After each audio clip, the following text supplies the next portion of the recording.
আসসালামু আলাইকুম। দেখতে দেখতে কোরবানি চলে আসলো। তো কোরবানির গরু হোক কিংবা মহিষ কেনার ক্ষেত্রে আমরা কি কি বিষয় আসলে লক্ষ্য করব। প্রথমেই যে বিষয়টা দেখতে হবে সেটা হলো গরু এবং মহিষের ক্ষেত্রে একেবারেই সেম নিয়ম, যে এদের বয়স 2 বছর হয়েছে কিনা এবং সামনে দুটি দাঁত উঠেছে কিনা।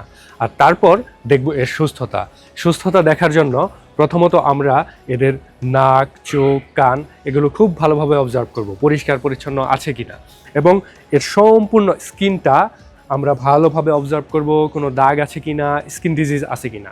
তারপর আমরা জানবো এদের খাদ্যাভ্যাস, এদেরকে কি ধরনের খাবার খাওয়িয়ে আসলে বড় করা হয়েছে। আমরা আমাদের খামারের গরু কিংবা মহিষগুলোকে সবসময় সবুজ কাঁচা ঘাস, ভুট্টার সাইলেজ এবং দানাদার খাবারটাও নিজেরা তৈরি করে তারপর কিন্তু এদেরকে প্রোভাইড করে থাকি। কোনো ধরনের ফিড, হরমোন, মেডিসিন এগুলো কিন্তু এদেরকে প্রয়োগ করি না। আর তাই আমাদের খামারের পশুর মাংসের কোয়ালিটিও হয় একদম বেস্ট।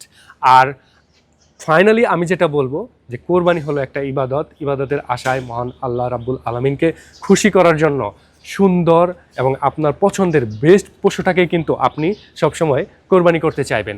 আর তাই এই সব বিষয়গুলো লক্ষ্য করে তারপরে কিন্তু আপনারা কোরবানির পশুটা পারচেস করতে পারেন। আর আমরা এবারের কোরবানিতে আপনাদের জন্য 100+ মহিষ নিয়ে উত্তরা দিয়াবাড়ি হাটে উঠছি। এছাড়া আমাদের ঢাকার ফার্মে এসে ভিজিট করে তারপর কিন্তু মহিষ পারচেস করতে পারেন।